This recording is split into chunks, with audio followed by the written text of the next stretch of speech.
All right, guys, we got Kyle Wade back on. Obviously, you guys know Boosted Boy Kyle pretty well on this channel. I've known Kyle for, we're going on probably 10 years now, which is weird to think that it's almost been that long. I mean, what, 2015 probably? No, 2018 maybe Yeah, I'd say maybe closer to like 7, if we want the exact. Yeah. Because I don't even think the channel has pushed a decade old yet for me. But really? Yeah, I don't think. I started August of 2016. Oh, wow. I figured it was a pretty slow start, so I really got the ball rolling like maybe 2017. So and then I was about 8 years old now, and then we met probably a year after that. Yep, at half mile stuff, want to go fast, all the cool. They just did another half mile, and I was like, man, it's like bringing back some memories in Florida. Half mile, they were trying to get me to go to it, but I don't have anything half mile. That wasn't the one in Ocala, was it? No, different airport. This was in where is it? Not Kissimmee. Avon Park. Yeah, area out there on the airfield, and like the city was all behind it and all kinds of cool stuff. But we got Sick Week coming up. What are you bringing? Can we convince you to bring the MR2 in the next 20 days? I don't think the MR2 is going to make it now. How do we convince Wyatt to put that thing in street mode? You're not going to convince me or him to do that. It's just the MR2 is too far gone for that. Do you have a little like tinkle of like, maybe I should bring it? There's nothing in you. The MR2, absolutely not. There's just no point to me. It would There's gotta be. That'd be so tough. I mean, we have no coolant going through the block. We'd have to. I mean, we could change it back relatively easy. It wouldn't actually be too bad. But putting a radiator back in it, putting a big enough fuel cell to go more than 10 miles at a time. I mean, I don't know. It feels possible. It feels like I'd rather put a roll cage in the NSX and bring that. Yeah, the black NSX would be cool to build for drag and drive stuff. I know you guys are kind of already building a Civic for that, but the black NSX is also really cool. Yeah, the one that we have coming up. Yeah, that one was at cool, Hayden Shop. Yeah, that one same deal as the MR2. It's pushing to and from the lanes, drag car. Yeah, but they always start that way, and then you kind of streetable-ish. Yeah, I'm phasing that one out for those two. But the 2J Civic was supposed to be the drag and drive car. We still got a lot to do on it, and I wanted to make it this year for Sick Week, but it's just not going to happen. I think a lot of people, I feel from the induction side of things, that a lot of people are excited for that. Do you think that your viewers are excited for that, or do you think it's more of like a meh project? I think they're pretty excited for it. A lot of people are commenting about it, and they want to see it come up and get going. And I'm pretty excited about it because the drag and drives are fun, but I definitely want something that's like a little bit more respectable speed-wise on our end. We've been doing this for a while now, so I'd like to at least bring something that's capable of running in the same class as the fast guys. Definitely don't plan on winning, but if we're at least running with those guys, we can run, consistent, good numbers, maybe like push it into the 6s eventually at a drag and drive. That'd be our personal goal with the car. That'd be sick with the Civic. But, I mean, I just like to bring it, and even if I went mid-8s just to enjoy it, at least it's still a quick car because all the stuff, the fastest one I brought was my hatch, which was going 9s, and that was fun. But it's hard to bring a Honda to a drag and drive event that's not set up for it. Most of my 4-cylinders are track only now, and even bringing the hatch, just driving, like to have a dog box in the car, it's just, I don't know. It's not that fun. There's been very few successful Honda drag and drive cars. I can think of a lot of ones that have attempted it, but there's been very few that have actually like gone the whole distance. Shane was probably one of the closest to, he made it to the last day and crashed, right? Yeah, he did. And then Pablo broke so badly that he couldn't do it. Jamie broke day one. Blew up a lot of stuff. You made it with the red car. Yeah, the red hatch. The hatch, yeah. And then there was another Honda, Rob, with the black one. He's probably putting the best example out for the Honda guys. Yeah. He's had a lot of axle issues in his last at-bat, I guess you could say, with the last drag and drive. But he's coming back for Sick Week. There was somebody else that had a a bad go at Honda Sick Weekend that I was thinking of, but yeah, it's tough. I know Miles wants to do it. His car does seem set up for it. I don't know how well it could tow a trailer, but should be able to, right? They all. Yeah, I think it'd do fine. Yeah, we were talking about, what did you do for fuel in your car? On which one? On when you took the hatch. I made the whole trip on E85. I just brought jugs with me, and then I just mapped out my route to get E85 on the way, and I had enough just to stay E85 the whole trip. Yeah, that's what we were talking about doing. I was talking to Alpha today about that. I'm like, do I switch it over to 93 for the street cruising, or do I just try to commit to like E85 and not get into boost and just kind of... Yeah, the straight E85 route is a little risky, but... Yeah. But we made it happen. I mean, but if one of those gas stations happened to be out or something, we would have been kind of stranded. Worst case, for me, we had a pump gas map we could have just put on there and we could have got it home or wherever we needed to go. But I just left it on E85. It wasn't too bad. Yeah, I don't know how badly it's going to be drinking fuel with like a 15-gallon cell and just... Yeah, and I didn't have that many jugs, and I had a small trailer. So, I mean, depending on how big the trailer is that you're bringing, you could bring a lot more fuel than we probably could have. So. And you had a 5th and 6th gear, though, right? No, I was only at 4-speed. Oh, you were only at 4-speed. I was going to say, because... Yeah, so I was cruising like 55, 60 miles an hour the whole way. Yeah, that's going to be me, pretty much. Yeah, that's going to be... And I haven't said who my partner is yet either, so I'm kind of leaving that to the mystery of... Most of my comments actually thought it was Emilio, because I said he was potentially a Puerto Rican. Yeah. So they are thinking it was Emilio. Well, it's not a 2J guy. Tends to be your partner was Emilio, right? Yeah. He went with you last time, and Wyatt's bringing his truck again, right? Yeah, he's getting it fixed up right now because he still hasn't got it fixed after it hurt the motor during He still doesn't have a motor in it yet? No. Oh, shit. All the stuff's on the way, though. There's like 15 days left, 19 days left or something. Yeah. Well, that's how it goes. Makes me feel a little better because I at least have a motor in my car, but I still have a lot of shit I got to do. Yeah, and I'm kind of stuck either between possibly the Turbine minivan or the Routacy, like one of the two minivans, just since the 2J Civic won't be ready. And I don't want to bring the hatch again. And, I mean, I just feel like those are the best options for me right now. I think Garrett's doing something. Maybe you should try to get in with them. I did hear about that, yeah. Yeah, I think they're doing some, obviously, some kind of 180 from normal fast guy shit. That might be interesting. I mean, could try to do that because that's the tough part about Sick Week is for the content. You need something that's at least fairly interesting to even get you excited to film. And I know you've done it in an electric car already. Yeah, it's like I can't do it again in the Challenger because I already did it in the Tesla last time. It wasn't that exciting. Yeah. And I just don't want to repeat something. Like if I bring the hatch again, it's not going to go any faster than it did last time. Yeah. And it's not that comfortable or enjoyable for me to do it. So, yeah, I don't have many options that make sense to me. I really was hoping the 2J Civic was ready, but like I said, it's just not going to be. Yeah. So one of the vans would probably be pretty cool.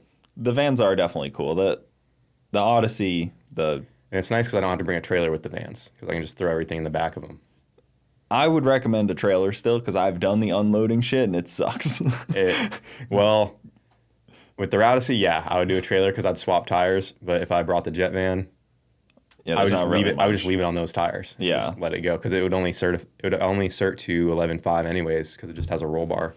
I was on the phone with the NHRA cert guy yesterday, and he's like, we're talking about like dangerous vehicles and like unsafe stuff that he's seen, and he's like, yeah, like. These guys that are really known for their front-wheel drive stuff, they brought this, like, Tesla, and he was body swapped, and he kept trying to tell me, like, oh, but it's, like, a new car, and it's a Tesla, but he's like, yeah, but you ruined the body, and he's, like, going off about these guys that brought this thing that was all wrong in tech, and he's just, like, going off to me about it. And I was like, oh, yeah, who the heck would do that? What... I don't know those guys. Yeah, because I'm trying to stay on this guy's good side here. Yeah. Like, he's got to pass me in a few weeks for tech. So he's got to look at my car. So I can't be like... Can't be defending us. I get it. I couldn't. All good. I couldn't defend you. I wanted to. As much as I wanted to do it, I just could not defend you on that one because... he was making a few good points about the safety. Yeah, they didn't like that one very much. The tech is very strict at the drag and drive, so. Well, they fall back to the baseline of NHRA tech, which is just Gainesville. So anything has to pass like the most stringent of tech possible, which is a bummer because it's a good thing though, because I think they should be taking tech a little more serious. Yeah, but I'm just used to outlaw BMP where we do have it pretty easy over there. Yeah, but you don't go to, even outside of sick week, you almost don't go to any event and they expect you to actually have an NHRA license. Yeah, I mean, that's even the only reason I got it was because of sick week, because they're like, hey, you're going faster than 999, you need your NHRA. So even at World Cup, which I got in like Tesla too. So yeah, and even at World Cup, they're like kind of like, eh. Yeah, no, I was actually shocked at World Cup. I came over prepared, which is a good thing, but I made sure I had my license ready. Mm-hmm. You know, I was prepared to show them like my catch pin, my suit, my safety equipment, everything, and they just kind of glanced it over. They're like, all right, you're good to go. Yeah, that's so weird that they're stricter at sick week than they are at World Cup, which you would think World Cup would be the strictest. I mean, they're pretty strict, but they let a lot of cage shit go, it seems like. It seems like I could be wrong, but it seems like they're more focused on making sure there's no cheaters. Mm-hmm. That's like the bigger importance like to them. And stuff. Like they're measuring turbos, all that. That's where a lot of their time goes on into checking the cars. Yeah. World Cup was a tough event for you as well, it seemed like. Yeah, it wasn't too bad. I mean, we had to swap the motor, which wasn't too fun. But overall, I couldn't have asked for too much better. I mean, we went around at World Cup, and we ran a PB out there. I was hoping to go 200 out there for the first time, but we went 196, which was our fastest trap. That's and rolling. We fought issues, and if we didn't have some of those issues, we definitely would have went faster. But all things considered, we did a lot better than the year prior where we went out first round, didn't set a PB, just had issues. So at least the car was running pretty good. Almost got kicked off the track. Oh, yeah, that's what it was last year. It was spilling fluids every pass. Yeah, it broke the valve cover. Yeah. The weirdest thing to ever happen. Well, I think you also lost to the guy that won the class. So that's always a nice... Yeah, that Mustang, that white... you know that thing's on air ride suspension? It's got airbags in it. I didn't know that, but I saw it has pretty much a full stock interior. Yeah. It's crazy. Goes like low sevens. Yeah, that's the thing. It's going bottom sevens, and there's no funny car hoop in that thing. On air ride suspension, too, which is super crazy that it can do that. Those Coyotes they're something. That like doesn't make sense as like somebody who thinks about suspension is like, I feel like air ride goes against everything, but I don't know. I guess it works. It's kind of cool. Kind of cool to go lower it. He won Wild Street on air ride. It's probably so heavy. Interior. With adding all that shit, it probably weighs a ton. Yeah, but those things are cool. Yeah, I don't know. I mean, World Cup's a tough one. It'd be on my bucket list to try to get to, but they have to at least let in a car that has the dual broken rules of shit. But then Jamie had the worst time, and I already talked to Jamie. Yeah. He had it bad. He broke everything. Yeah, that's about as bad as you could ask for an event like that. That was rough for them. Yeah. Every motor, the car, I mean, all of it. They were exhausted, and that was rough. Yeah, Jamie is he's determined. You can't say anything without saying that the determination is there. Because doing motors and then doing a motor that you know is not going to last is wild. Because he knew that one that he was putting in. He's like, oh, this one's like pretty stock. I was like, oh, okay. Yeah, they tried to turn it down, but it did not go any slower. Well, that's what I'm kind of worried about with my, drag and drive tune-up, because I got to go 850s. Do you know what class you're running? I'll probably run Sick Freaks. Yeah. And try to run... I might be able to win Sick Freaks if I can, average an 850. I think last year somebody won with, an 870. For the quickest six-cylinder? It'll be the quickest six-cylinder, but quickest in general, too. So, in general? For Freaks? For Freaks. Yeah, because it wasn't between, Rob and... And GTR also put down a really good pass, but he didn't make it to the end. Was that the one that Brent was riding with? Yeah. And they have the cage to go faster, but, Rob doesn't have the cage to go faster than 850, so I just have to try to beat his average. And then there's diesels in it, too. Wyatt's probably in Sick Freaks. I believe so, yeah. But... I should be able to go faster than Wyatt. if I can go 5 rounds, if I can go 5 tracks. Yeah, I mean, I don't know why it's truck. He's gonna try to go consistent mid-8s. Yeah, so that's what I mean. So. He's certed to go faster than 850s though. Yeah. Yeah, so I mean, if he cracks off 840 or yeah, he's been at 830 already in the truck, so yeah, Wyatt would be one of the biggest competitors, which would be fun to battling with Wyatt. Yeah, but I think he's building the engine pretty much identical to how it was, so he's not. I mean, I know he wants to throw more power at it, but for Sick Week, I'd imagine he wants to tame it back just a little bit to at least make it through. But I'm not sure his exact plan yet. I just know he wants to go 8s every track. I'm hoping to not have to use nitrous, but I got to go test on Thursday to see if that's possible to, get it up on the brake and leave pretty effectively without nitrous. But it'll be interesting to see if that works out. I don't know. Yeah, we were planning on putting nitrous on our 2J Civic as well, just to help. If you're trying to go 6s, you need it. Yeah, we're going to need it. But for me, if I'm trying to go 850s, I hope not to need it. 850 car without nitrous would be way Plus, you're on a glide, too. Yeah. So that probably hurts it a little bit more compared to like a 400. It does. And, I got a fairly loose converter, and I don't have any dump valves or anything. So it's kind of like, it's a toss-up. I don't know. I don't know where I'm going to be able to run. And I just put a 40-pound weight on the farthest back of the car. So that was a little bit of a worry. Yeah. That with wheelies. I was like, oh, great. Let me just hang 40 pounds off the trunk of the car. Great, with a hitch and everything. And you can't unbolt it for the passes. It takes too long to... Yeah, unless you make a quick and easy system. But bolt it back in. I got a pretty cool idea coming up for wheelie control that I'm doing with that NSX. Yeah, I haven't really shared out there, and I'm going to wait till I get it going, but I think it's going to be a cool idea. You can't share because the rules will probably outlaw it somehow. They might. Yeah, they might. Do you know what I'm doing? I've heard. And you're not the first person to talk about it, so it's been attempted before. Has it? It has. I'd like to see that. Exactly how I'm doing it? It's been... Exactly how you're doing it, maybe. I know of a few guys that have done similar. And things like Formula One have tried some cheatered up shit like that. Yeah, I've heard some stuff like that. But yeah, the what I want to do on the NSX should work pretty good. I don't think they'd outlaw it. We'll see. Maybe not. It's not a power adder. It's just... It's hard to know. I mean, you're going to have to explain it to a tech guy. The biggest thing is that the bigger issue is that the car might not make weight because I'm going to be able to save so much weight by not having to lug it with me to keep it from wheeling. I wonder if any of the front wheel drive guys would jump onto some. The front wheel drive guys are actually pretty innovative with their stuff. It wouldn't work for a front wheel drive. There's too much going on up there where it's my motor's in the back where they have to deal with everything else in the front.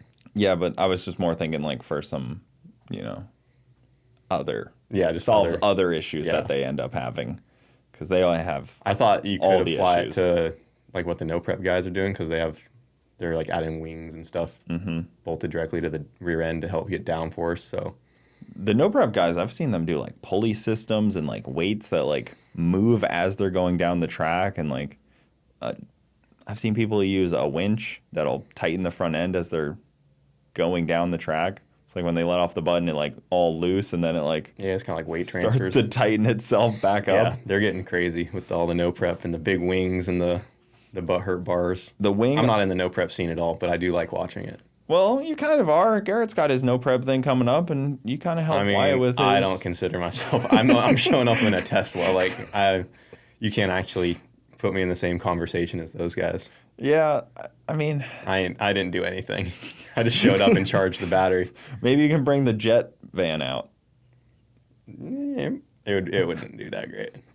Would it be... I wonder if you could dial that thing in to be somewhat fast if you point the jet backwards more. Yeah, it wouldn't work because the engine isn't designed for thrust right now, so the exhaust velocity isn't that crazy. It's just designed. Yeah, I think a lot of people miss that on the jet van. Yeah, like you could stand pretty close behind it and be safe. Like it's not high velocity air where if it was a thrust jet, like you wouldn't want anyone near the back of that thing. Well, and the fact that it actually drives the wheels. Like, people are missing that aspect of it. It has a drive shaft that actually powers the rear tires. It's not just, everyone assumes it's being like pushed or it's just there for, just because it like looks funny, like running in the back, but it actually drives the rear tires. That's what's crazy. And that's how it does the burnouts and just roast the tires off, is because it has so much. Yeah, it has a lot of torque. Yeah, power. A lot of RPM. It's a helicopter turbine just spinning 2 little tires in a minivan. Yeah, that thing's cool. It's been around for so long, too. Like, that was the cool part when I saw you guys get that. It was like, it had been, like, I've seen that car for the last, like, 5 or 6 years in, like, clips and videos and stuff. Yeah, I was friends with him on Facebook for a long time. It's a weird contraption to build. Not many people would actually get to the level of building it. And yeah, to take the time to do that and to just throw it in a minivan. Like, you'd think someone would put it in something different. Yeah, you could put it in like a sports car or something at least. Like, nah, the minivan's cool. It could be fast though if it was set up right. I mean, it's got the wheel speed and the RPM and stuff. Like, it could. I don't know if you want to make that thing fast. It's like a 5,000-pound hunk of minivan with a jet behind you. Yeah, I'm fine with it going fairly sketchily put in there. It's not like it was put in there for speed. Yeah, I mean, he did a good job, but I don't think it needs to be any faster than it is. It's perfect right where it's at. On a slider. Do you think, would Victor let you even take it down the track? I don't see why not. I was going to just show up and see what happens. That's true. You could just pull into the burnout box. It has a roll bar, and like, it's not completely... There was some pull into the burnout box, then turn it on. And then he's ran it before in the quarter. It's done a 1090. So I don't know if I'd want to drive that thing even to a 1090. You know what I mean? I've driven some weird, sketchy shit that shouldn't go down the track. And that tends to happen with the slower stuff anyways, is they shouldn't go down the track more than some of the faster cars because they tend to be more dangerous. But, yeah, I don't know. Where's the MR2 sitting at right now? You did the Christmas tree race. You raced. We both lost to RC in the Christmas tree race. That was unfortunate. Same guy beat us both. Yeah, we had the clutch slipper way too loose. Yeah, how have you guys been liking that thing? Honestly, it's been finicky. It worked great when we first put it in. We're like, this thing's sick. I mean, we were able to get 60 foots that we never got out of the car, so it's definitely the right direction. And then did you change tire? We changed the tire at the same time as the slipper was installed. I'm pretty positive. Pretty sure, because we had the slipper on, left it on slicks, and then we put the radials on after World Cup because I didn't want to change too much for World Cup. And the tire is what gave us that better 60 foot for sure. So we still got to play with it a little more. We had issues with it leaking because for some reason we're seeing a lot of clutch line pressure, like more than anyone else is seeing for some reason. And it was pushing a seal in that valve. Yeah. So we went through a couple of them, but this one we got now, they had special attention to. Seems to be working fine, but now we just got to get it back and actually just do some real testing with it because it's had the same engine and stuff in it since World Cup, and right now I got it pulled apart, and I'm putting a fresh engine in it right now. Yeah. Just because the other one's had a lot of hits on it, and I don't want to... I'll refresh it before it lets a rod go. Is there anybody that makes like a clutch that actually slips, like a real, like, you know, like the weighted clutches? Like, is there any talk of that? Because I feel like that would be... It's crazy that that's not bigger in the Honda world because it's huge in the LS world. I'm pretty sure there was at least a couple companies that have done one. Right now there is a company, I believe they're out of Brazil, and I actually talked to some of the guys behind it. They got one in an all-motor car right now. It's an all-motor K-Series car with wheelie bars coming off the back just to help keep the... Because people will see a front-wheel drive car with like wheelie bars, and they're like, why do they need that? That's pointless. But it's more... I wouldn't call them wheelie bars, but they're weight transfer bars, I guess, to keep the weight from transferring to the rear. It can't squat, so all that weight has to stay forward over the front tires. And they went a 490 in the eighth with that slipper-style clutch and an all-motor Honda. I mean, I'm sure they were on some pretty potent fuel. I don't know if it was like mixing nitro or anything like that, but they do make that clutch, and it seems to work pretty good. But I haven't seen it work on anything I haven't seen anyone use something like that on, say, like a 7-second Honda car, or something with a lot of power. But I'm sure they said they make a triple. I'm sure it would work. We just haven't really cared to dive into that just yet because we got the results we were looking for right now, and we got the good relationship with the Action Clutch, and they're, making sure that we're taken care of. So we're trying to just make the off-the-shelf stuff work because it's so much more convenient than trying to reinvent the wheel. Yeah. You kind of want to let somebody else But if you were able to do a weighted slipper clutch, I mean, it would definitely work better if you got that system set up. And, well, it's so much lighter on parts. But then you'd also have to cut a window in the bell housing, like for the there's a lot of things that I just don't want to do. Yeah. I just don't want to cut a window in my transmission. Let somebody else go through all that first. Yeah. And if something comes out where it's like, all right, this is a dialed system, then yeah, I would switch to it. But I don't want to try to guinea pig that where we have something that's already so close to work. Like we have something that works for us that I'm happy with. But you're going to have to try something more on the NSX. I mean, possibly. But the NSX might react to things better than the MR2. We just don't know yet. I feel like it might be heavier. The NSX? Yeah. It's going to be lighter. Is it? A lot lighter. Because I feel like the MR2 is pretty light right now. And the MR2 is about 2550 with me in it to make World Cup. It's hard for me to believe that the NSX is going to... I mean, I get it. I hear you, but it's hard for me to wrap my head that that's going to be lighter. See it. No, the NSX is a full aluminum body, and it's probably going to weigh... I'll say it here. I bet we get it to at least 2,300 with me in the car. That'd be stupid. I mean, that'd be so There's awesome. no way it won't be more than 200 pounds lighter than the MR2 already. Plus, if my wheelie idea works, I think it could be like 21, 22, maybe even in the 2100s with me in the car. Like, it might be right about 2,000 pounds with no driver. That'd be really because the guy that I got it from, he had it running and driving. And I think he told me, like, with fluids, everything, like, he could take it down the street. It was about, I want to say about 1,850 pounds.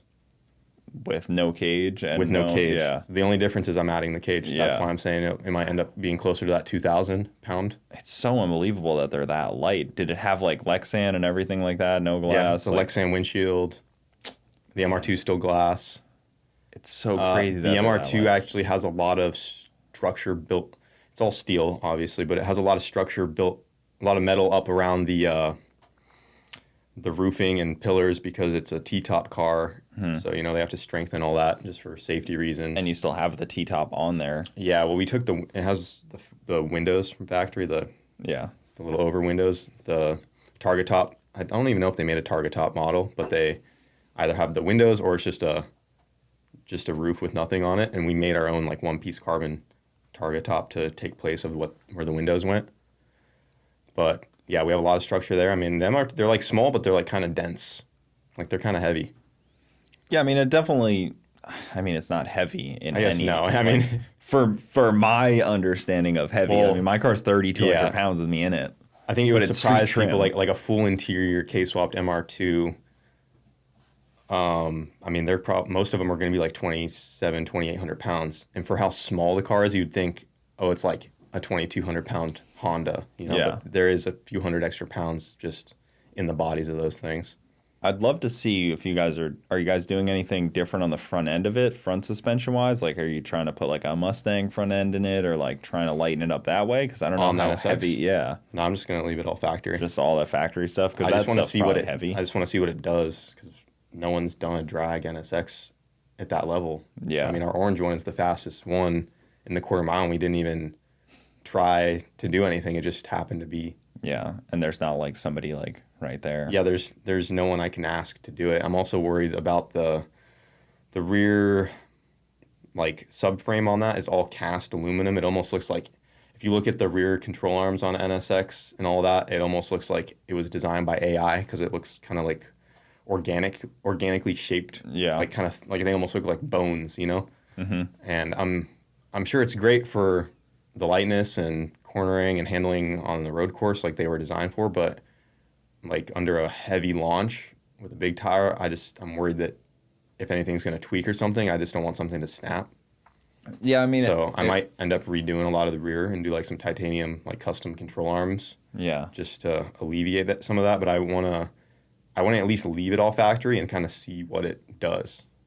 Yeah, it shouldn't be hard to put some like tubular style stuff in the back of that deal. Yeah, I mean that's what we did on the MR2, and we got rid of all the factory stuff. Makes it so much more adjustable too, and you can actually do like a real alignment on it. With Heims and everything. So I'm pretty excited for the NSX though. I mean, our goal is to go a 6 with it. Yeah, I think that would be the car that I'm most excited about, I think, too. And it's funny because it's not really like part of the channel right now. Yeah, I've just given like, small updates of it here and there, but once it comes back to you guys, once Hayden's finally freaking done with it. I had a Mac on, and he was like, "Oh yeah, like the car's at Hayden." And I was like, "Oh, like perfect. I know, I know what car you're talking about and everything," because he's got an all-wheel drive GTR. I think that Hayden's been tweaking on and doing some stuff on, because that stuff's cool too when he does the all-wheel drive turbo 400s in the R35s that still weigh 4,000 pounds. Yeah. Even with all the tube style stuff. But what class would, I guess, it should not fit, even worth. It should fit Wild Street, just like the MR2. Yeah, you'll just have to add a bunch of weight to it. Yeah, I'll just have to add the weight. That's the only thing. They took off 100 pounds from last year for this year's Wild Street, so I could have actually been a bit lighter in the MR2, but I just couldn't get the MR2 any lighter. Then like when we put the billet block back in it, that adds like another 40 pounds. And I mean, we took out basically as much as we could, and it was still over 2,500 pounds with me in it, where I could have been 2,400 with driver for Wild Street. So yeah, worst case with the NSXs, I'll just have to add weight. And if they don't allow my wheelie control that I want to do, then I'll just, for that event, I'll just take that stuff off and put a weight plate on it. I really had to. There's a couple people I talk to, and like, you know, you'll be putting like a bolt on your car, and they'll know how heavy that one is compared to that one. And it's like, oh, okay. You've gone deep down this, where it's like every bolt is titanium. They could tell you how heavy the front runners are from Moroso versus the Mickey Thompson, this one. And there's so much weight to be gained in that stuff that's so hard to even comprehend. Like, you know, that car that James drives, that Camaro? Yeah. Every piece of hardware on that thing's titanium. Though, like, he's gone so overboard on titanium hardware that you could probably build my car with hardware. Yeah. Just like with the price in hardware that he's got on that car. Yeah, that stuff's not cheap. I mean, if you want to get every possible edge you can, I mean, that's technically what you need to do, but I don't think I could ever justify, you know, saving, how much does that save you? Maybe 20 pounds. Right. 30 pounds. Like how much does a box of bolts weigh? I mean, it adds up, but that's a lot. It does. I always try for the 5-gallon bucket. It's like, okay, can I fill up a 5-gallon bucket with some shit off the car? A 5-gallon bucket is more than enough to have every bolt off the car in, for sure. But like, probably only fill up a third of it. I'll take like a cutoff wheel and try to fill a 5-gallon bucket. It's like, okay, what can I cut off this car that's like a random scrap of metal, like a random this, a random that? And if you can fill up a 5-gallon bucket every now and then from weight savings, you're in the right path. Like if you know, some hood structure or some trunk structure or somewhere, if you sit there and look at a car long enough, you can find a couple ounces here and there, a couple hole saws. Yeah. Yeah, to me, it's just not a problem for us, so.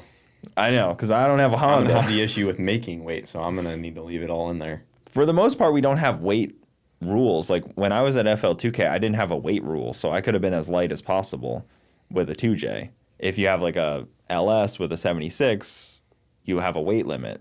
But 2J, nitrous, any turbo, any weight, which is kind of a weird deal that we don't get handicapped at all with weight, but I'm not that light, so it doesn't even matter for me.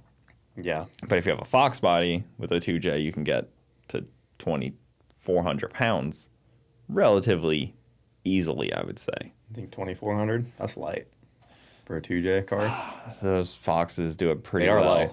They do that pretty well, and I'm very envious of that. I'd like to take off 500 pounds from my car. I've been thinking about getting a Fox body, actually, but just not right now. Now's not the time. Just before the Civic's fully done and wired, Just switch it over to a Fox. It would make our lives a little easier. Lots more off-the-shelf parts available. If it's not wired yet, I mean.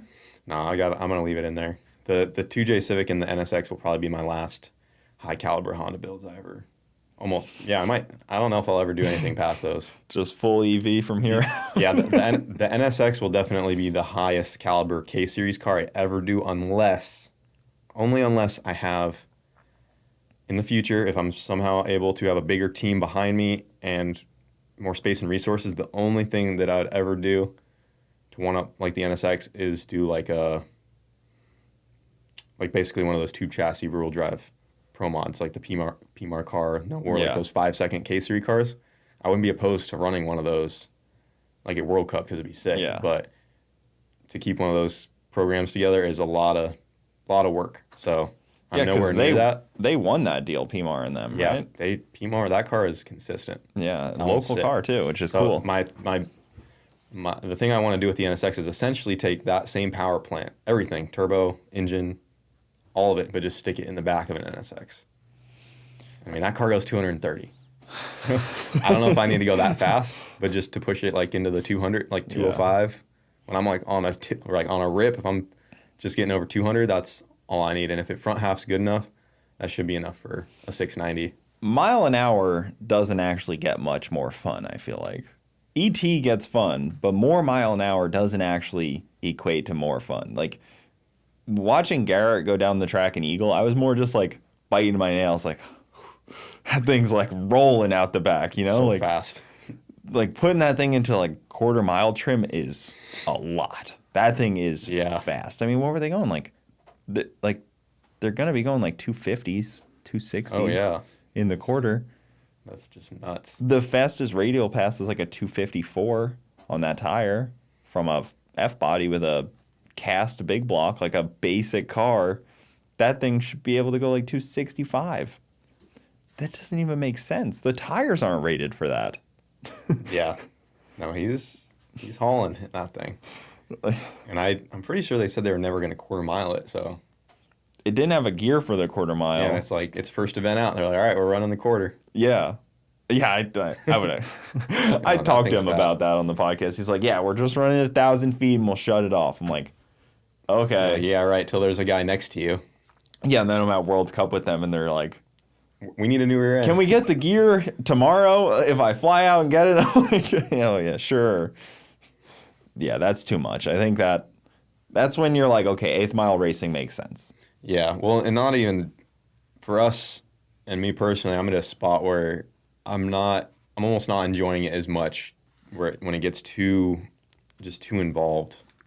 Like the MR2's at a point where it's not that fun to maintain at this point. It's very expensive because it is our job to film us racing, so we're putting a lot of use on it. Most guys will probably get a whole year out of an engine or two if they take care of it, but I mean, we're testing all the time. We want to push it. We're obviously trying to go back for the record, go to all these events, and I mean, it's getting to a point where it sucks that we have to put a new engine in it all the time. It's at the level where you just can't keep it together. So, I mean, yeah, after the NSX is built and the 2J Civic, I kind of want to, I don't know what I'm honestly even going to do after that, because I mean, I'm at a point where like we've accomplished all that we want to do, and I almost have more fun sometimes doing projects like the Tesla body swap stuff, like things that are just more just like fun, not necessarily balls to the wall drag cars.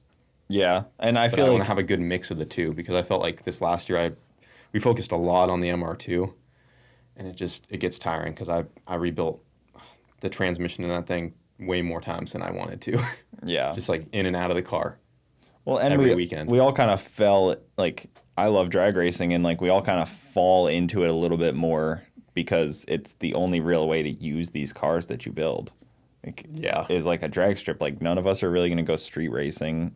You just can't. Yeah, I don't street race anymore. We used to, and that was really fun. But yeah, now it's like the MR2. When we first built it, like it did what it needed to do. I just wanted to run.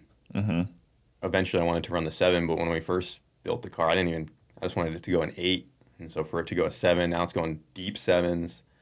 I'm like, man, how far do I need to take this thing? Yeah, and that like, how played out is it to where people like if I'm almost starting to not like lose interest in it. Like I love the car, but even for our content and everything, people are like, all right, we get it. Like I almost have to move on to something bigger and badder. And if you can't, and I can only keep one-upping myself with a K-Series car so much. So like I said, the NSX is probably the last straw. And then after that would be a Pro Mod version of a 4-cylinder. And I'm not capable of doing that, so. YouTube's weird. Yeah, it is weird. It's like, oh, I better get a Pro Mod. That's the only next step. I better get a Pro Mod. Like, I just kept elevating until I had a Pro Mod. Yeah, that's why I have a lot of ideas that I can do that are just, that don't have to necessarily be related to drag racing. Well, then you end up, though, with the flip side of, like, 50 cars that are sitting around collecting dust.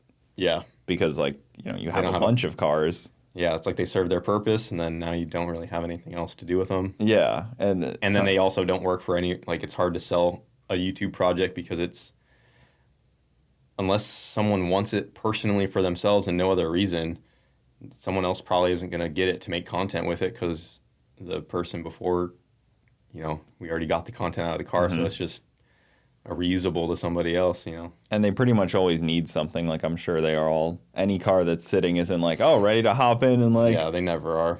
Just go drive. Like, none of my shit's like that. It's not like, oh, I keep all these ready to go at the moment's notice. Yeah, wouldn't that be nice? Like, even your rotary swap sidekick, like, where's that thing at? Like, it's one of those. Actually, that one is, I could hop in it right now and it's ready to go. It's one of those cars, though. It's like, you built it, you've done your things, it's served your purpose. Like, can you get more content out of it? Like, would it be, like, you probably can, but it's like, you move on to the next thing.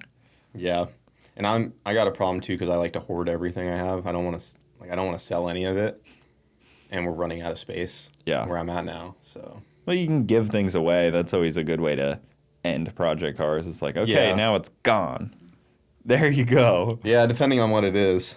A lot of mine I wouldn't want to give away to anyone. Give away the airboat. No, I don't even use that thing. Somebody would get severely hurt on that thing. Yeah, I feel like we would get severely hurt. So we built that thing and we took it on the lake once and we haven't touched it since. Yeah, it's sketchy. Might as well just take the engine back off of that thing and the wiring. I need to get a better hull to put it all into. Or just scratch the whole idea. No, it's a cool idea. I'm gonna make the K-Series airboat work good, but it was cool. Like it was one of those that just got put to the back burner because I don't know why. I thought it was really cool, and we were about ready to get it going, but I drove it in the lake once, and it felt like it was gonna tip over on me. I was like, I don't like this. I don't think I'm cut out for the airboat life. It's definitely a weird one. But I think it's just our airboat. I think they're not supposed to feel like that one. No, I've been on some pretty badass airboats, and they're not that sketchy. Ours is sketchy. They're a little weird because if you, like, I was barefoot standing in the hull, and it's like, they're going like 40 miles an hour, and it's only like a thin fiberglass hull, so you feel like every little like bump and weed you're going over through your feet. That was a little unsettling. So I'm like, if we hit like a rock, I feel like that's just going right through this hole where I'm standing right now. It's a little scary. Airboats are a little scary if you're really getting after it. Yeah. I will be honest on that one. We built ourselves with a Turbo K, and it's like on a very cheaply homemade built hull and rigging. I'm like, it was starting to like get into boost and like starting to pull a little bit. I'm like, man, this is... Yeah. Someone's going to get hurt on this thing. The fact that it's kind of powerful. The turbo was probably not necessary. It didn't need the turbo. It probably would have been fine without the turbo. It was over boosting too. It would make 10 pounds and shut off. Yeah, because it was just on it wasn't on like a Fuel Tech or anything, right? It was just on a K Pro. Yeah, that's definitely a scary one. And the electric stuff is cool. I mean, it's still very outside of most people's realm of understanding. So I think that's currently hooking a lot of people. I think as electric gets more apparently I just need to make more Tesla videos. Because, I mean, a lot of my core audience might not like it, but obviously a majority think it's interesting because every time I make a video on the Cybertruck or anything Tesla related, it does better than all my race car stuff, which is kind of hurts to see because I really want to keep pursuing, building the race cars cooler. But end of the day, it's like whatever the people want, I'm doing my best to keep doing the race car stuff because it's what I enjoy. But the Tesla content, helps grow the channel. So it's like kind of caught between doing both of those. Like the Cybertruck, I just took a pause from that thing, and I am ready to go pick up doors for it, get it back together. All the videos on that thing pretty much did like over 1 million views. I'm like, I should be going full in on this right now, but I'm like, It's a good time to, put out some Cybertruck content too. I think they're heavily in the news. Yeah, Cybertrucks are a hot topic right now. Whistling Diesel's, Cybertruck durability test came out the day like that the explosion happened. I was like, wow, talk about some timing. An F-150 versus a Cybertruck durability test. I wonder if he tried to expedite that video or something because he was like, oh, it's in the news. Man. One just I wonder if he's going to finish that off with like the grand finale is blowing it up. You'd have to. I mean, it's the only thing that makes sense is Whistling Diesel replicates the Trump Tower explosion. Yeah. It's good timing for him. I mean, good on him, We can laugh about the Cybertruck one because it only hurt the guy that was in it, And yeah. He did it to himself. And it kind of was... That's crazy that even happened. Did you see the photo of the trunk of it, too? There's just like a VP gas. I did see that. Yep. Gas jug. I was like, oh, bad. I did see that. But it contained it pretty well. It just went up. Like, it didn't really, like, get the car all that. Like, it didn't, like, go out like you would think it would. Like, the explosion just kind of went up out of the bed yeah, of the it makes sense. Cybertruck. I guess you got the side windows that could easily blow out, but the whole windshield and roof is all glass. So that's obviously going to be not as strong as the metal stainless doors, so it makes sense that it just kind of went up and out, especially with the bed sides too. Everything in the bed's just nothing can go sideways really. Yeah, it was actually a pretty ineffective IED, if we're being honest. It was pretty, didn't really do very much. It kind of just like was it's a good fireworks. Good thing it didn't do very much, but yeah. From a guy that was apparently special forces. It's a weird thing, the whole Cybertruck incident. I don't know if you saw any of the... I saw a couple things of it here and there. I saw the security cam footage of it blowing up, but like the guy, did like multiple tours in Afghanistan and like... Yeah, I didn't look into any He of was that. like I saw he was like from Colorado Springs, wasn't he? Yeah. That's the only other thing I saw about him. Yeah, it was a weird thing. He was trying to get information out. There's all kinds of crazy, like... Sean Ryan had this guy on his show that was worth the listen if anybody was digging into the Cybertruck incident because it's weird. There's some weird not even conspiracy because he sent a bunch of emails to everyone and he was trying to reach out to people. It's very odd. It's what's kind of tough about the internet right now is because anything that happens, next day there's going to be a conspiracy about it. Yeah. There's anything that makes major news, it's a conspiracy. Well, he rented it in Colorado and drove it all the way between that Vegas. CEO that just got taken out. Like, there's all these major events. People are like, oh, the government was in on it, or this is that. Like, it's just everyone. No one has an answer anymore because there's so much stuff going on the internet. People are so easily convinced that it's fake or real or someone's behind it or. The government's always involved. It's just they're always in on it. They always know what's going on. I mean, he was military, so he was government. He was in on it. You got a point. Yeah. I don't know. The vehicles of YouTubers is a tough one, and people like Tavarish seem like he's a hoarder for sure. I'm like, man, like how do you even think about having that many cars? Because there's no way he even uses like a tenth of them. Yeah. At some point. Yeah, he's a good example too. Like he has cars that he piles up that no one even knows about. Yeah. And he's just, besides his big main ones, he'll do a short little series on one, and then once it's over, like he's done with that car. But it just sits then. It just sits. It's like, man. And I feel like there's stuff, at least for me, like I'm curious about his mindset going into things. If he's like, I'm gonna do this specifically because it's good content, or he's like, that's a sick car, I want it for myself. Like where his mind is on things, because I feel like I don't really do things unless I actually want to do them. Like the Tesla stuff, I enjoy doing. I think it's cool and interesting. Yeah. But I feel like there's guys that they'll just start piling up cars because it's just the next thing, the next thing, the next thing, and. Yeah, I don't know. I get attached to all my projects. Well, I've talked to BS for Build about that a little bit too, because he's he's pretty bad about it too. He's got a ton of cool shit that just like kind of just sits around. I only have one secret car, and that's it. Everything else has been on the channel. Chris was kind of telling me, B is for Build, he was like, yeah, I just plan to like retire in a couple years and enjoy all the cars. Like, you're just gonna like, that's it. Just hang it up. No more building. Just like that. That to me sounded crazy. I was like, you could just start filming using them now. Like, stop building and just like decide to start using the cars. Like, ship them around and fly to places. I was like, it just seems so sad almost to like. Yeah, I can do all this coming work from though. I think there's a point where it just gets exhausting, especially when especially if you don't have a solid team behind you and it's nonstop. Because I mean, dude, with automotive stuff, if you don't have guys helping you get the cars done and a majority of the work has to fall on your shoulders, it gets exhausting so fast. I mean, we've been doing it for a long time. Thankfully, I have Wyatt helping me because I don't know if I could have kept going by now. But being someone like him too, where he's doing a lot of the work himself as well, I mean, I don't know, it just gets repetitive. Yeah, it's hard to juggle multiple cars and it's like the content stream. Yeah, it's like something it's hard to complain about because we're so fortunate to be doing what we love to do, but at the same time, it's like that turning your hobby into a job sort of thing starts to get at you a little bit. Yeah, I look at people like Garrett, for that, and he's done a good job at hiring the shit that he doesn't want to do. And have other people do the shit that he doesn't want to do better than he can do it. But then you are just running a team of 10 people that build cars. Yeah.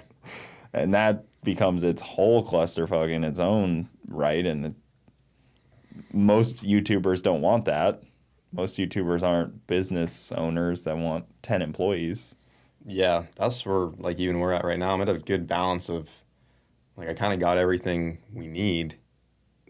Do I have a reason to try to scale up and take on more people, make it a bigger operation? Part of me really wants to because I feel like we're capable of it, but I don't know if I have the managing skills and the team building skills to really get all that together and make it like a well-oiled machine. Yeah. So I'm really content with where we're at right now.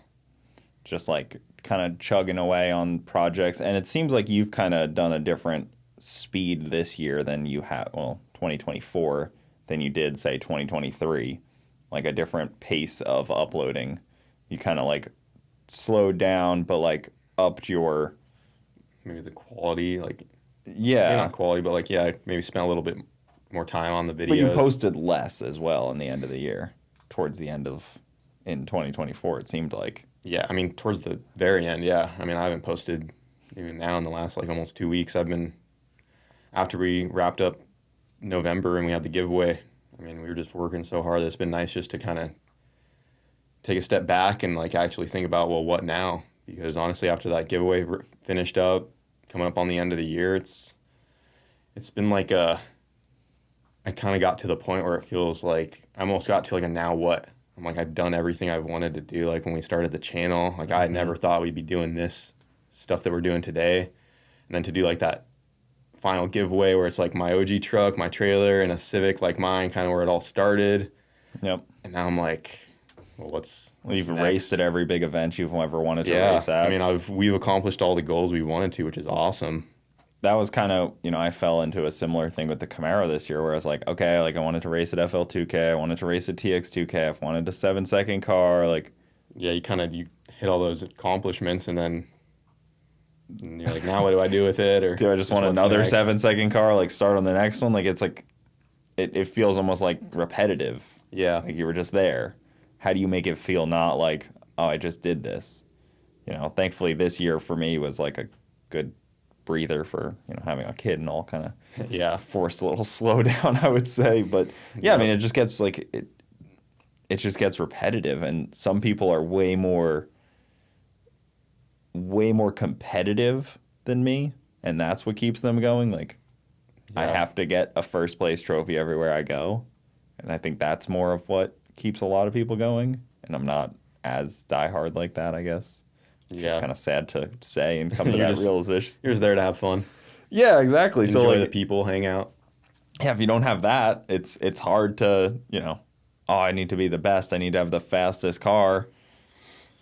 Yeah, Really, because I've seen what that I don't takes. have that mindset either. I just set personal goals for myself usually, and if my car does good, then I'm good. I don't really care if I win or lose. At least you have that green MR2 to chase his time now. At least I'm actually glad that another MR2 beat our record because, yeah, it just gives us more motivation to go after it. Because, I mean, if he didn't do that, I mean, my MR2 had it so buried that it's like we had no reason to push it any further. My plan was to just kind of turn the MR2 down, get it running like mid eights, low eights, maybe high sevens on kill, and just get it more consistent, and then just leave the fast passes for the NSX and leave the billet motors for the NSX because I didn't want to balance two like really high caliber cars like that. I do like that the three MR2s are all in 3 different countries. Yeah. Because he's Canadian, I'm pretty sure, the green one. And then the one in the US and then the one in the UK. Yep. Shout out to him in the UK still in the Toyota motor, too, because that's pretty cool. He didn't put a Honda motor. But that green one's super crispy, too. Like, that thing's real nice. Yeah, it's cool. It's like your car is awesome, but, like, that thing's like a show car paint job on it, too. It looked super clean. It's a really good-looking car. Yeah, that was cool. And he did that at World Cup, right? Yeah. I think they're going to upgrade the cage, too, and they're going to push theirs to go faster. So, I mean, we're going to have to get after it. Yeah, this whole next year, I mean, we're definitely gonna go a lot faster. Maybe by next year, I don't know if it'll be possible that soon, but I think an MR2 will go a 6 eventually. Just don't know whose it's gonna be. I mean, it's just the inevitable, right? They just we already have progression. We've seen the short track to basically do it. The engines can make the power. Yeah, the engines can make the power. It was just always a question of how good the chassis could work. Mm-hmm. And, I mean, I did a 1.20 60-foot. He did a 1.18 on the back tire. I mean, we just put that 60-foot together with some real power. It'll do a 6. I mean, you got, like, Red Demon with the 4G. He went a 680 on that test day at World Cup. And, he did that with a 125 60-foot. Yeah, that thing's making some steam. It's making some steam. That car makes so much power. But a K-Series can make just as much steam. Yeah. So all you got to do is just put the power with the short track, and it will do it. Did you see there was one 4G 63 car, a Talon, and I guess they had put a viscous coupler in it as the all-wheel drive system from a Honda? I heard that someone did that, but I don't. And they were like, it immediately worked 10 times better. Did it? Yeah. It probably didn't hop all crazy. Yeah, but I was like, that's a cool, because like the 4Gs are cool, and like those Talons can be cool, but they just really need like something to fix the all-wheel drive system. And it seems like that would be the fix to make it great. I mean, yeah, you can't deny how well the all-wheel drive works on the Hondas when they're set up right. I mean, they 60-foot hard. Yeah, they just squat and leave so smooth. You'll never see a Honda like buck and get all crazy like a Subaru or the Evos do because that viscous just takes all that extra power and just dampens it. I thought for a minute Miles was going to fully win stick shift at he won it. World Cup. He won it, TX2K. Yeah, but at World Cup, he was going rounds, and then, like... I know, that's all. All you got to do is go rounds and stick shift. I was like, oh, wow. Like a stock fendered... Wouldn't that know? I was rooting for him. That would have been so cool if he won that. Yeah, well, because he was racing... he beat John Rogers, because John Rogers had a bobble. Like, he missed 4th or something. Missed getting into 3rd, something like that. I'm pretty sure he beat John Rogers. Yeah, he did. And, like... That was the race of the night. Yeah, that's 6 second car. What about a Burnout car? Why don't you build a new one of those? That get you excited? No. You're not alone. I mean, I'm at a point right now though where we're running out of room. So I either got to get rid of some stuff or expand, which I've been trying to do. I've been looking at properties for years, honestly, but yeah, I don't know. I wanted to do. I had the idea to do like a high horsepower blower S2000 Burnout car, like the call it like the S2000 horsepower or something, with like a big block blower S2000. That'd be cool. But other than that, no, I don't really have a desire to build a Burnout car. It's just one of those things that's just it'd be really cool the first time we build it, but then after a couple burnouts, it's like Yeah, you're going to drag it all the way to It's something Indy. that I'm not super passionate about. It'd be like strictly for content, and I would be really excited to build it. Like the first outings would be sick, but then I know it'd be cool with a blower on a Honda motor like that. Yeah, it would be kind of cool. That was my idea. Mike Vargas kept sending me blowers for rotaries like that. To build a burnout rotary I'm car. like, bro, no way that's going to work well. Like the turbos the turbos with the rotaries are where it's at. Yeah. I don't think he can leave that with the glowing exhaust housing. He There's just needs to no keep doing way that. the crank on that thing would spin a blower like that either. It would spin it, but it would snap. Yeah, Almost for sure. I have no idea how that would go. Even with a Honda, I bet that crank would be hating life. I mean, they supercharge Hondas pretty often. It's a pretty common thing, but not like big blower Honda. I mean, you can't really set them up like that. Yeah, I was watching a little bit of Summernauts stuff, and I was like, oh, sometimes burnouts can be cool. Yeah, because Summernauts was just going on. They definitely can be cool. And they can be pretty cool. And those guys that do them, like, they're into it. They're diehard on it. So you kind of have to really be like the boosted rides guys with the... Yeah. Those guys are deep into the burnout stuff. Yeah. I mean, even like the Skids for Kids guys, like, yep. It's like all they do is go around, do burnout shows. And they definitely, I mean, it's cool to see that, there is enough interest there to make it its own thing. Mm-hmm. So I want to do as much as I can to like support every, like, I guess, category, I guess you could call it, that's around me. So it's like, since we're here, we're by Garrett at the Freedom Factory. Obviously, if he's doing burnout shows, I want to be able to show up and like participate. Yeah. And just be involved with all that. But yeah, that's kind of the reason that I've always done it too, is because it's so local. I mean, same with like Sick Week. Yeah, it's like it's just down the road. You might as well. If it was if I was going out to Colorado, I wouldn't. Exactly. Yeah. If I wouldn't. If I had to go out of state for a burnout contest, I'm not going. Yeah. I was lucky where Garrett took my car on his transport to Indy one year, and he was like, "Oh, I got room." I was like, "Oh, perfect. I'll send it up there." And then I brought the Camaro. That was great. And the shootouts are pretty fun at like Indy, but then when there's no shootouts, it becomes a little less exciting when there's no drag racing, like some of those burnout contests. Because I really only have one thing that I'm good at around here. The burnouts I've done some decent burnouts, and the rotary burnouts are cool, but yeah, again, it's kind of just one of those things. It's like, Yeah. Yeah. Gets to a point where it's kind of whatever. It gets repetitive like some of the other stuff does. But do you have another giveaway you're going to start rolling here soon? No, I don't have anything planned. That last one was the only one I had planned for last year. And I mean, we got a little overwhelmed because it did really good, which we weren't expecting, which both a good and bad thing. Mm-hmm. But I have no plans for a future one at the moment. No, I don't. I don't like doing the giveaways because, like, man, they make so much. You almost have to, like, from a YouTuber standpoint, like, if you want to help, get some merch sales pushed, you almost, like, have to do them. But I don't know. I don't like the feeling of them. I'll probably continue to do them just because we need to, and without them, it definitely Leo's easy. Leo's always trying to convince me to give something away. He's always pushing me. Old ex side-by-side blog Leo. Yeah. Because he's big on the giveaway stuff. But it's just, I'm kind of in the same boat. It's like, I just don't want to. I mean, when I first started the channel, I didn't even put ads on my videos because I was like, I don't want people to think I'm doing this for income or money. So, like, I was trying to stay as humble as possible. I don't do ad reads in videos. I haven't done one in quite a few years. I've just ignored. Like when I was first able to monetize the channel, like, and do like just mid rolls, I didn't even monetize the channel because I'm like, that was before we had, like, I was able to monetize it at like a few thousand subscribers, and I'm like, why am I gonna monetize my videos that have like 100 views?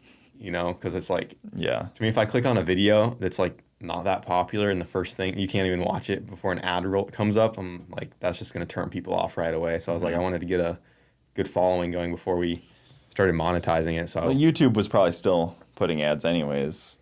I don't know what it was doing. Is the other negative part about it. Well, because when we started too, I didn't even know there was income to be made like that. I didn't understand how YouTubers were making money.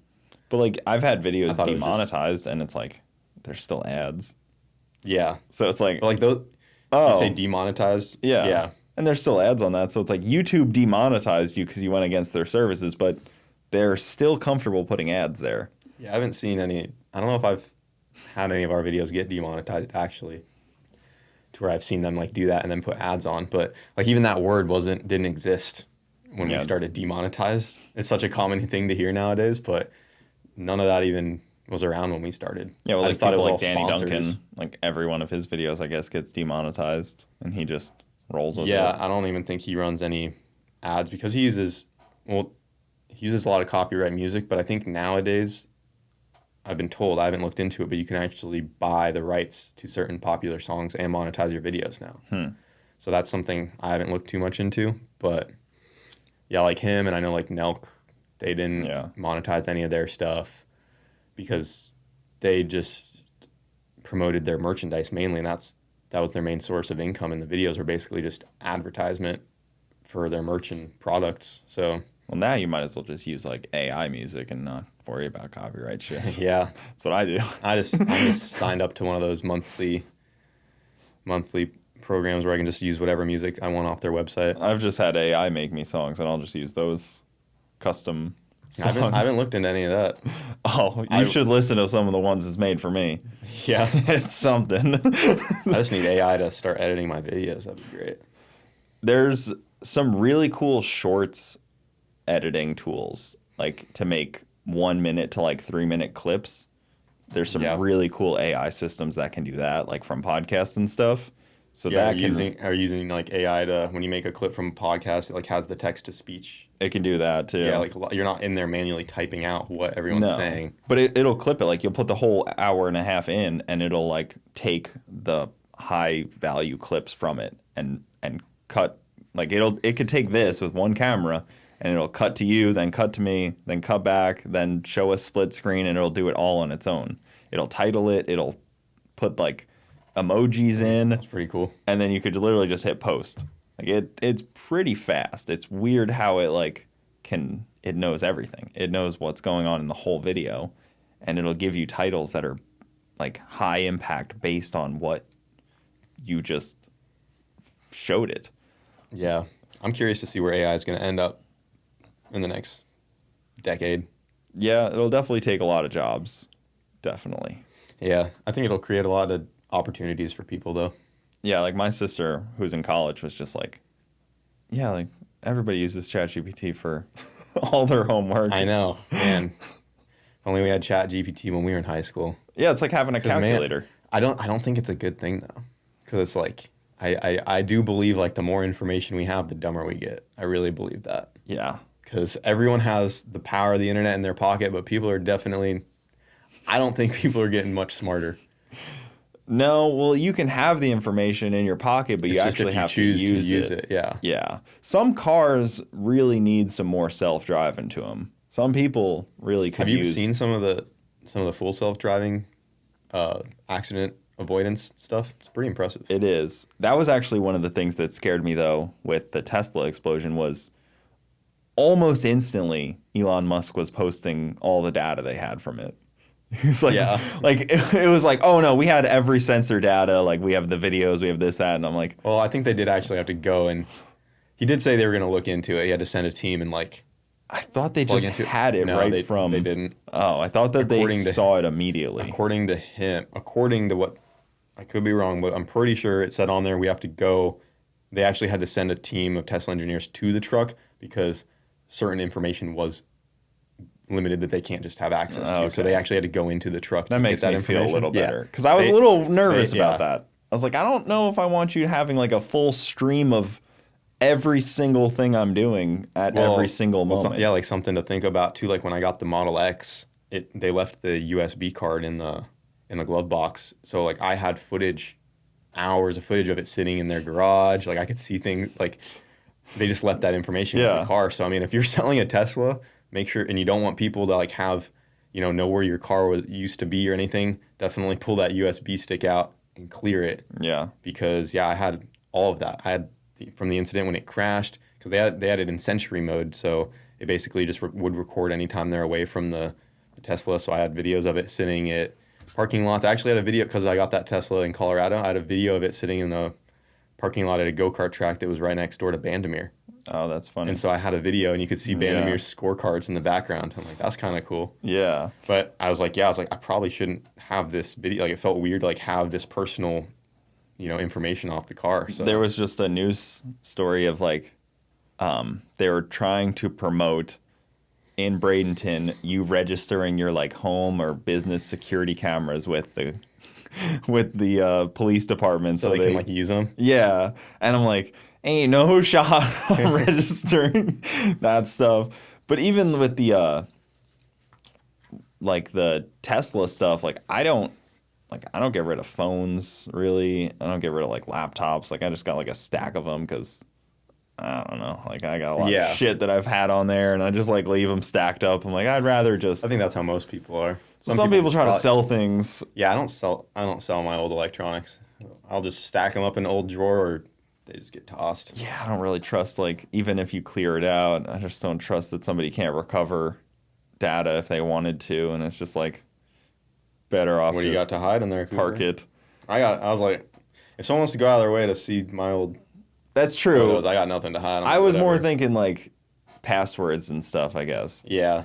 Because all that stuff. I change my password every other day at this point, it feels like. So there's so many, though. If someone could keep track of them for me, I'd probably pay them. Be a favor if someone hacked me and just had a list of everything for me. I try to sign into different websites I haven't been on for a month, and I'm like, what was the password to this? I had my identity stolen like 4 weeks ago. Did you? Somebody was trying to buy a Verizon phone, and they I have had to go ordered it and everything like that. Was it charged to like one of your cards or something? It wasn't even my card. They just had they used my identity to like get a loan on a phone with like no money down. And I don't even think they ever got to pick up the phone. I think they just like. Hey, we made some purchases off Alibaba, and I think my information got leaked because I had to get a new card because I had all these like out of the country charges, and they're like, "Was this you?" I'm like, "No." Buying all those airplanes off Alibaba. Yeah, it was before that actually. Yeah, it kind of sucks, and unfortunately, a lot of it is just like a business like Verizon or something had a hack, and all the data's gone. But if everybody's identity is leaked, does it even matter anymore? Like if everybody's identity is just kind of out there, I don't know. We're kind of all at the same field at that point. Like I don't know, steal a wealthier person's identity. Like why you gotta ruin my credit? Why you gotta hit me? Yeah. And Verizon, they were fairly helpful, but I mean, as we go on in time, I had a theory I came up with, but I don't think it would make sense right now. I didn't finish it in my head, but like as time goes on, it's like we know more and more about everybody. Because obviously, just like with social media and everything, I know more about your day than I would have 10 years ago, just because Cooper posted a story or this and that, and we continue to make that connection further and further to where it's like if you want to know something about a person at any given time, you can just go do the research and it's all out there. And it's like, even with like, like if you like look at live streamers, like how popular that's becoming, like you look at like Kai or Speed or any of those guys. Well, I'm just saying like more and more of your life is open to the public to just look at and interpret for their own viewing. And there's going to be more and more people, because I'm thinking like what happens when the Google glasses come out, or they, say in the future you can have some video recording contact. I'm just in some hypothetical world where, say, between the contacts and your thoughts, even like with like Neuralink and everything, imagine you could stream all that information live, and it's just like going to a big major hive, and we just like, you can just tune into anyone's life at any given point. Like what are they thinking right now? What are they doing right now in this moment? Like I want to see, because right now I could almost be like, oh, what's Speed doing, or one of these popular streamers? I could probably look it up right now. And it's just like, I don't know, it's a weird thing to think about, that we have like, as you're willing to give it up, there's just less and less privacy, because you're almost getting paid to put all your information out there. Well, it's like weird how much live content there is from people just at any given moment. Like if you just go on like TikTok live, or like there was the Twitch YouTube. Did you hear about that girl that was Twitch streaming she's been live for 3 years straight? I saw that. She has been live for 3 years. Like going to bed and everything. That's terrifying. That's what I mean. That is like fully dystopian. Like, Isn't it crazy though? I hope she's made it worth it. I hope it's been worth it for her. Well, she finally blew up because a big streamer recognized her. But like stuff like that is pretty wild to me because it's like, right now a lot of those guys that do the real life streaming, they have a big rig. They have like a guy following them with a backpack and a charger and like a nice camera. But as time goes on, our tech gets better. We condense all that to smaller, easier to use stuff that anyone can just buy. And it's like, I don't know. It's just something weird to think about. Well, even like simple I don't know what things. point I'm trying to get across, but I'm just seeing like, it's just crazy how much we know about each other's lives. Where like even 20 years ago, you wouldn't know what a celebrity's eating that day for lunch. Where now they just Trump or whoever, they're just posting their lunch on Instagram. It's just, even we're like all just simple things, becoming like, so connected. I'm going on sick week, and like everyone knows that. Everyone knows the dates. Like, yeah, I'm gonna be gone. Like that's like. I'm saying that now, but like it's not a secret. Like I have to leave my wife and kid. Obviously they're gonna have people staying here and like things like that, but it's like it's weird. That stuff potentially would come out after the fact a few years ago, or people wouldn't know as much.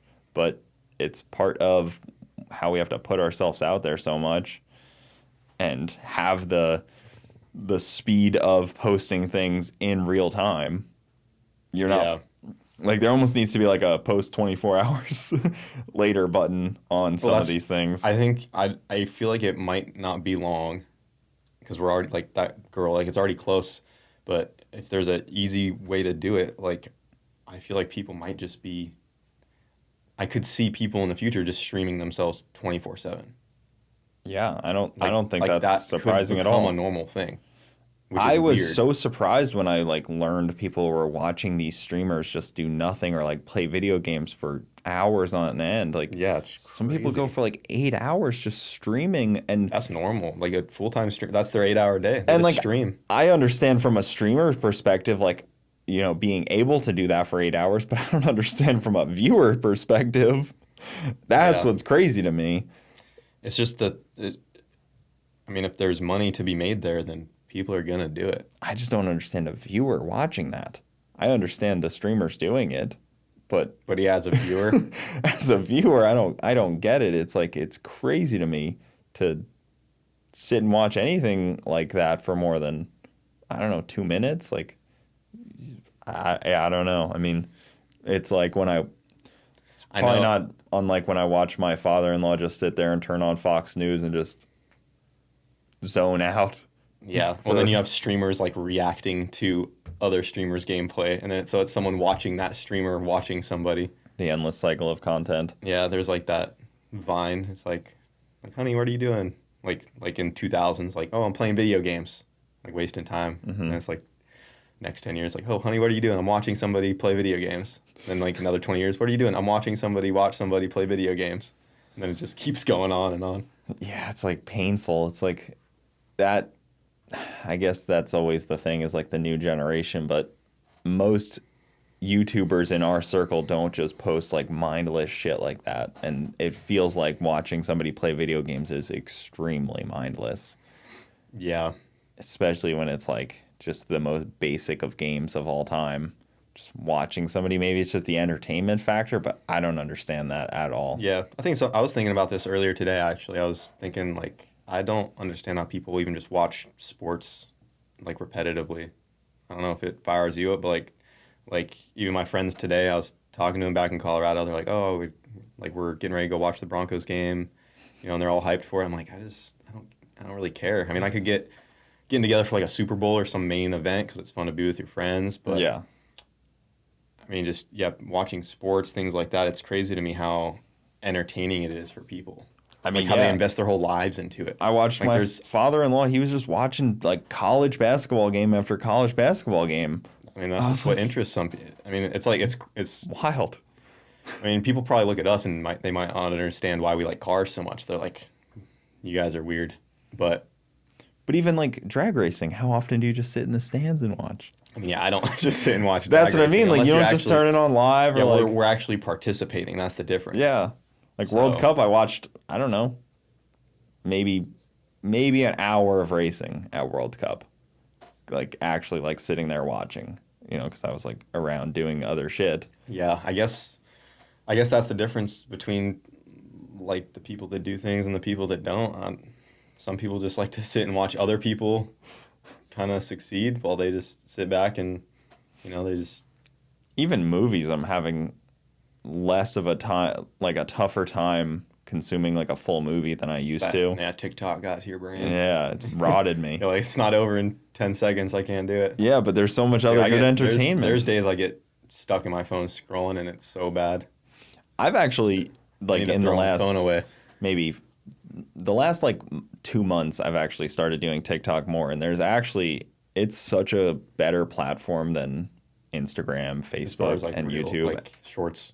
But even the way that their algorithm works, the way that their pay structure is good, their back end is really nice. Like, it's so much more seamless than like other platforms. I heard TikTok was getting banned. I don't know if that was true or not. They said the 19th, it's gone. This month? Yeah. Oh, shoot. I only got a couple days. I know. Oh, wait. Yeah. I'm like, I hope those paychecks still hit the bank account. Let the checks get through. Jeez. Like, well, maybe it's a good thing I didn't put too much effort into TikTok. Like a couple $1,000 sitting in the account on TikTok. Some people are going to be really upset about that. There's like a whole car genre of car TikTokers that make like legit money on just TikTok, like how we do on YouTube. And it's, what do they do when it's gone? Yeah, I don't know. Do they hopefully transition people? Like, that's a scary thought. Yeah, I don't know. That's a weird one.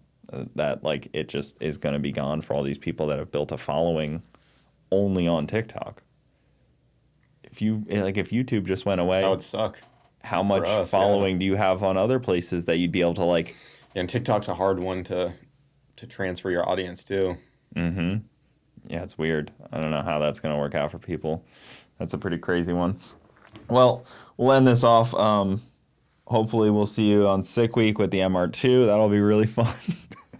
Not happening. The white MR2. You could have with the red one. That would have been a cool one, right? It would have, yeah. You had that red one. Bring the orange NSX. It has no cage. It can't. It would go 10s. I think I'd only be allowed to go 11.5. Oh, yeah, 11.5 in that car. Yeah, NHRA that would life. be fun. That's why I feel like we have to show up with something respectable. So I wonder if you just slow at those. Did your personal thing and didn't hand in any slips, what would they do? I mean, I did that in technically the hatch wasn't supposed to go faster than 11.5 either because I didn't have my NHRA license. Or it wasn't able to go faster than 10.0. I was going multiple 9s, so I was just turning in 20 seconds. Or was it just an uncerted cage? It was a certed cage, but I didn't have my license. So I just kept turning in 20-second slips. And they didn't like that I was doing that. I can imagine. Yeah, they're like, because they were concerned about the safety of it. Yeah. They're like, you'll just get a 20-second slip if you break that 10-second pass. I'm like, oh, that's fine. They're like, no, it's not fine. Like, you need to stay slower than 10.0. And I just kept running it through. Luckily, they didn't kick me out. Well, they have that dial your own. And I was like, so should I just hand in 20-second slips on the dot? Yeah, I don't think that'll count. Yeah, because you pick what you want to dial in. It's like, I'm going to dial in a 20-second. The jet van might be good at the dial your own because if I just leave on jet power alone, it'll be super consistent because it's not like trying to launch hard. It'll roll out nice and consistent the same way. And it will probably be right there in the high 11-second range. Mm-hmm. I'm sure DA doesn't really It might be the most consistent thing out there. I guess the closest somebody's been to the dial your own is 0.025. It might not be that consistent. That's how consistent somebody was. Is that was their spread. Yeah, that's crazy. Yeah, that doesn't how many passes do you think they made per day just to get that? Do you think it's just they were that on the dial or? I have no idea. It's pretty impressive. Couldn't have been many, but. Yeah, I mean you only get so many passes. You only get a day. so many. It's busy. Yeah, they were talking about that with, you only get a few. But, all right, well, we'll end this off here. Boosted Boy Kyle on everything. Oh, wait, did you want to talk about, I know we've talked about it many times, you changing the name of Boosted Boys. Yeah, I mean, we could bring it up real quick before we at the end here, for the real people that were here, still at the end. Yeah, I would love to know what everyone else thinks about it, but I've been toying the idea of changing the name from Boosted Boys to Boosted Boy Kyle. And you would just go with Boosted Boy Kyle, not Kyle Wade, and really do a full 180. Yeah, I mean, thought about it a lot. People probably don't think it's that big of a deal, but to me, it's like kind of a big deal, even though it is just a name change. I mean, I made the channel years ago, and it was just called Boosted Boiz. There was no really rhyme or reason to the name. It's been cool to build it up to what it is now, but I just feel like sometimes the name doesn't always fit what we do. A lot of the channel is just me and what I film, and it's not like we're C-Boys TV, where it's like we got an obvious group of guys. They grew up together doing all this. You know, I've been on my own with the channel several times, and I've always wanted to, you know, try to make everyone feel included that's a part of the channel, try to make it like, oh yeah, we're all Boosted Boys, but with how social media is nowadays, it's like almost everyone's doing their own thing. You know, I don't have the original group I had with like Brent and Jamie and all those guys when we were together under one roof, which was awesome. But I've just thought if it might make more sense to go the Boosted Boy Kyle route, just because there's things probably people don't see. Just even when I'm introducing myself, people hear the name, they expect to see more than one person. Yeah. And it might just help make it easier to like just brand myself and just kind of branch out from there. Yeah, I wonder if it does give the opposite, though, of legitimacy on like, oh, this is like a group of people, not just like one guy. Like, yeah, I don't know how it would work. That's why I've always been hesitant to do it. I don't know if it's a good idea or not, but it's something I wanted to at least try, because if I never do it, then I'll never know. And I mean, there's no problems between like, you know, like even me and Wyatt, like I told him about it. He doesn't care what I do. I'm just wanting to do whatever's best for the future of the channel. And if it helps us maybe secure deals, or if it just helps make more sense that, oh, like, yeah, that's Kyle. Just, I don't know. Yeah. Like, think about it this way. Like, if like all the big creators, like, you know, Cletus or Adam or TJ Hunt or Tavares, or if any of those guys, if their channel name was like whatever, like LS Boys from the beginning, like imagine the difference in like dynamic. I think that would play out over time. I think it would definitely change the trajectory of things. Yeah, I mean, absolutely. And I think, honestly, YouTube was kind of designed to be your name as, like... Yes, it was broadcast yourself. Yeah, like, not, like, some made-up, not, you know, obviously Boosted Boys, but, like, you know, some, like, username type of thing. You know, like, you actually just use, like, Adam LZ and TJ Hunt. Like, yeah, it's just straight up And I've names. heard from other people that it is just easier to use, you know, your own name. Yeah. It just makes it simpler. And when the channel was started, like I said, I didn't plan on this turning into anything. So like going back, I probably would have just done my name if I knew it was going to turn into something like that. I just thought it was a fun hobby that I would always be doing with the same group of friends. Yep. But, you know, we've grown up. Time has changed everything. YouTube is just not the same as it was. And yeah, I don't know. I'd be curious to see. Having a more unique name also helps, though, too, because, you know, some people that don't have, like, you know, Kevin Smith, for example. There's a lot of Kevin Smiths in the world. You know, it's hard to, like, he probably couldn't even get that name in any similar facet or anything. I always joke that, you know, my son is going to have a tough time because Cooper Bogetti has already been completely taken on the internet. Yeah. He's not going to be able to get any of them. I would think the name in some way would help and be better for branding. Yeah, I don't see any negatives really to it. Because I also don't want to leave the Boosted Boys name completely, because I like it. Like it's everything could still be the same. I can still brand things with it. I can be known as Boosted Boy Kyle, and my brand is the Boosted Boys, just like how like Adam LZ has LZMFG, or you know, TJ Hunt has the Hunt Company. It's like more of, they can put my face to the name, because I'm sure a lot of people that watch our channel already, if they say, oh, you watch Boosted Boys, some people probably already translate to that. They probably already translate that to, yeah, I watch Kyle. Like, I know who that is. But just something about I think that the Boiz name in there, just, if you're a new viewer and you hear it, like, I would be confused. Because people probably don't realize how many times I've greeted people and they tell me later, they're like, oh, I'm confused, like, what is Boosted Boys? Like, is it you? Is it like these guys? Do they work for you directly? Yeah. So I think it would just clear a lot of small confusion that way. Well, like I've dealt with it probably making it a bigger deal than it is, but I've dealt with it on the titling side, because, you know, I've had people on that, you know, that dude in blue. Yeah. And it's like when you put David Patterson, it kind of doesn't really, like, it doesn't really have the same kind of like connection with people because they know him as that dude in blue, not David Patterson. And there's been a few like that where even like when I title you, it's like Kyle Wade or you put Boosted Boys because Boosted Boys is the more recognizable thing currently.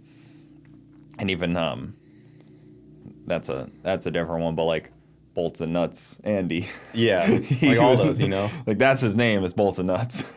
Yeah, but see, like he doesn't have a huge social media presence, but at least he has his personal page where he's known as Andy, the Bolt and Nut guy, and his company and brand is obviously Bolts and Nuts. Yeah, I mean, I think going by your name is always the easiest route, unless it's like a legit like actual business, like like a restaurant or something like that you're trying to brand. But if you're just branding yourself on social media, it's definitely best to start with your name. And you want to, separate yourself from Boosted Lifestyle Kyle. Yeah. That's a funny one because I know Kyle from Boosted Lifestyle Boosted as well. Lifestyle, yeah. And he's also Kyle, Canadian Canada. Kyle, in Boosted Lifestyle. Dang Canadians. Yeah. He does really well on TikTok too. He's got a huge following, like 1 million followers on there. But yeah, I mean, adding the Kyle would definitely be nice. And then maybe you can transition to just Kyle Wade, just softly go into it. Yeah, because I don't know if I'm going to be a boosted boy forever or not. I feel like I'm at a point now, it's like I told you earlier, like we've accomplished everything we've ever wanted. It's awesome that we get to live the life that we do, but I'm just at a point, I'm like, now what? Mm-hmm. I'm like, I've done everything. I almost have to like set new goals. Maybe like changing something up, like the name might like kind of remotivate me to follow a new path, like into other things, maybe even not fully. Like I think I'll always have the automotive roots no matter what, but if I branded myself, I could maybe venture off and like, get into other interests outside of it, but always like tie cars together. Yeah. Like I could start, I always thought about like live streaming, working in the shop or something too. Like, I don't know. Well, that's the thing too, is like things are changing, 5 years from now, things will be very different. There'll be a new group of people doing the same things that we're kind of doing now, but very differently. And the platforms and the things will change pretty aggressively, I would assume, and how we consume content will change. So and you kind of have to keep evolving with that. Yeah, and the way everything is going, it just seems like more and more work, or like more people are able to work for themselves as time goes on. Because of social media and all these things, it almost seems inevitable at some point that everyone will work for themselves to a certain point. Because it seems like there's just so much opportunity. Because I have a theory that, a lot of people film a lot of people's content is their job. Like if they're like mowing lawns or something.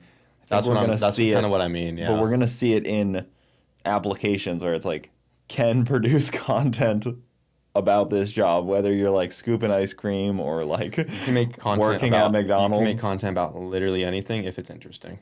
If you're interesting and you make it interesting, people will watch. So imagine anything. that on applications, because it's like, like my side hustle is making content at my job. Yeah. Because these employers are going to be trying to get people, so they're going to have to stipulate that you can make content at your job. Yeah, but I mean, if you just think how many people make a living off of social media now compared to 10 years ago, the number's huge. Like, there's so many people that just do social media full time, and I don't think that trend's going to stop.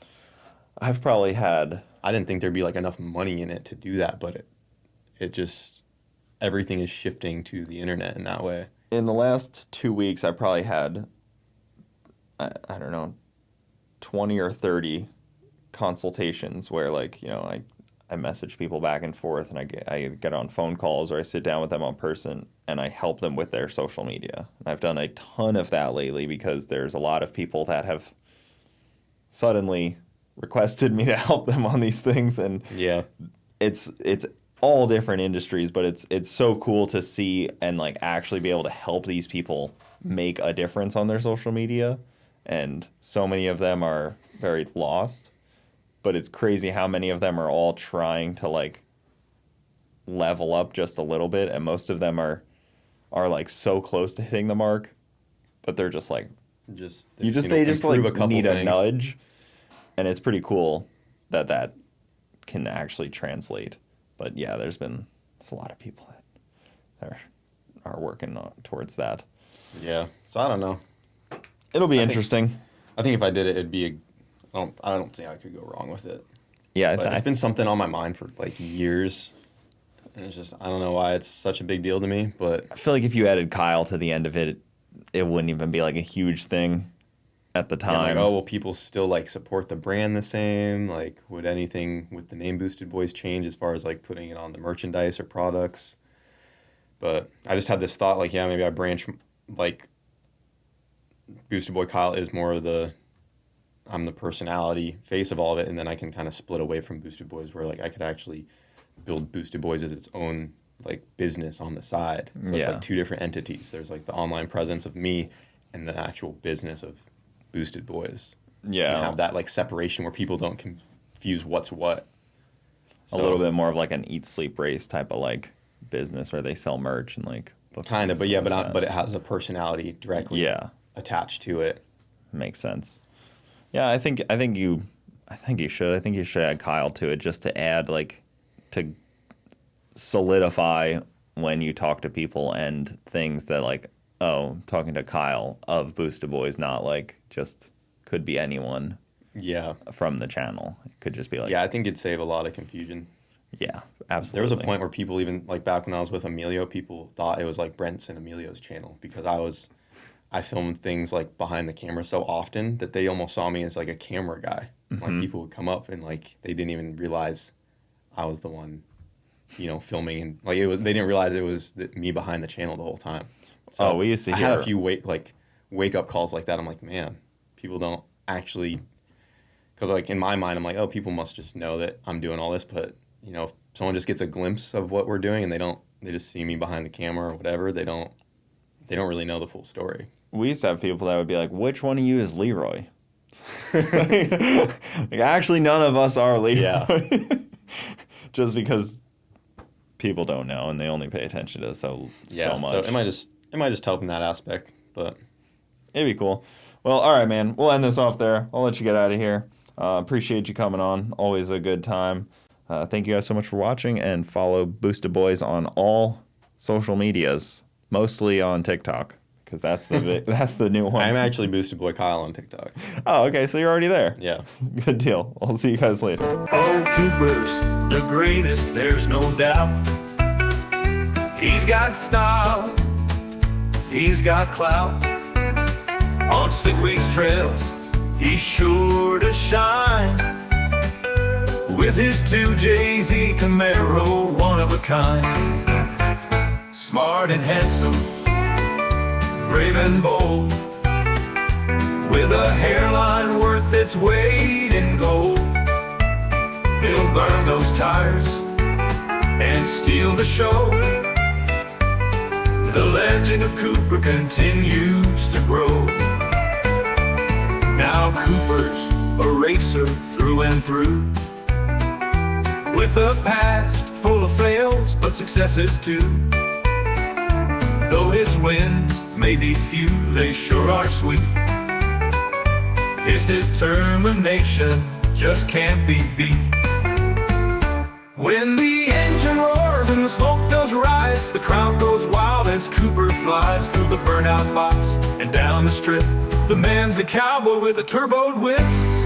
Smart and handsome, brave and bold, with a hairline worth its weight in gold.